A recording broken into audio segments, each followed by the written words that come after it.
Hi there, coming to you from right outside Olympic Park in London. I'm Laura Oakman. Welcome to this Inside Edge presented by Citi. I am thrilled to be joined by three-time Olympian Dominique Dawes, and that smile's going to fade quickly, I know, because we're talking about some tough news for Team USA when it comes to the women's gymnastics team. Big surprise today.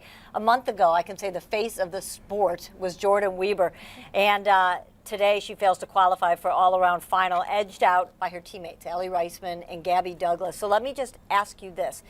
How did it happen? Why did it happen? Well, let me say first, the good news is Team USA did look good out on the floor. They did win the sessions thus far, and they probably will, of course, come in the top two at the end of the prelims for women's gymnastics. Though you're right, it was a tough day for Jordyn because she was edged out by Aly as well as Gabby. It was a bit of a shocker.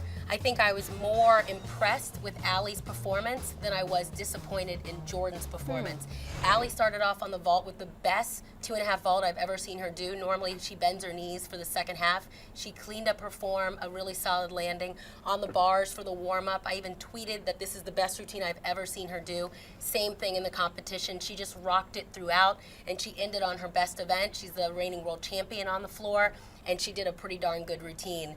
Jordyn, who I always kept saying she's solid. If I was a betting man, I'd put my money on Jordyn. Clearly, I don't gamble or bet for a reason at all. I stay away from Vegas, don't like it. And Jordyn just, it was a bit surprising that she faltered on beam.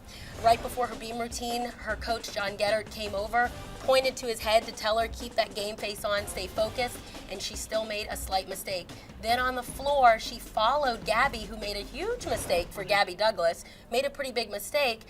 Jordyn followed her and made a similar mistake, but not as big. And so I think it's a shocker, and my heart definitely goes out for Jordyn because I think she was expecting to win the all-around. Okay, so that's my question then, as soon as you pointed to the head, because as you were watching, did it look to you more physical or did it look more mental? Oh, it's definitely more mental. I mean, physically, these girls are ready to do their routines. They can do them in their sleep. Their muscles have memories. They don't have to think about what to do. I think she allowed the mistakes of her other teammates get to her. I think she allowed the mistake that she made on the balance beam get to her. And I really do think the Olympic pressure got to her. NBC has been holding her up as America's Next Sweetheart. USA Gymnastics has had her in every single thing that they've been pushing. And I think everyone has seen her as the face of USA Gymnastics for a while now, and I think the Olympic atmosphere was a little too much for her to handle in the prelims. So how worried are you when you say all of that she'll be able to put this behind her? I am a little concerned, even though Jordyn is a team player. She's of course going to put the team ahead of her individual goals. It's really hard to go back to your room, to erase what happened today, and to put on that game face tomorrow in training and then in finals for the team. And you added, or you didn't say the most important part, go back to her room where her roommate is? Her roommate is Aly Raisman, and that's going to be difficult. And Aly has even been quoted saying she doesn't know what to say. This is a really awkward moment for her. It's an awkward moment for Gabby to comment on this. It's awkward for Kyla to even comment on this. And so it's going to be a very quiet evening.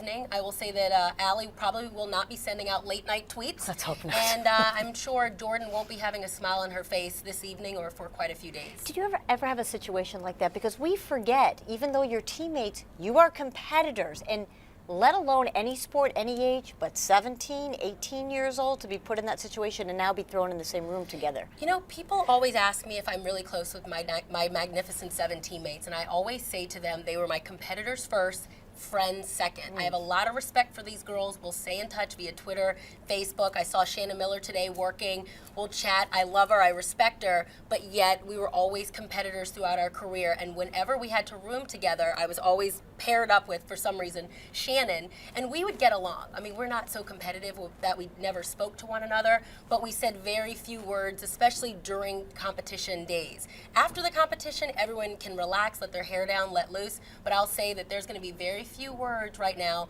between Aly and Jordyn just because they are focused on winning a gold medal for the team. And I think, again, it is an awkward situation right now. Absolutely. As always, Dominique Dawes, thank you for the insight. And thank you for watching. That's going to do it for this Inside Edge presented by Citi. For Dominique, I'm Laura. We'll see you next time.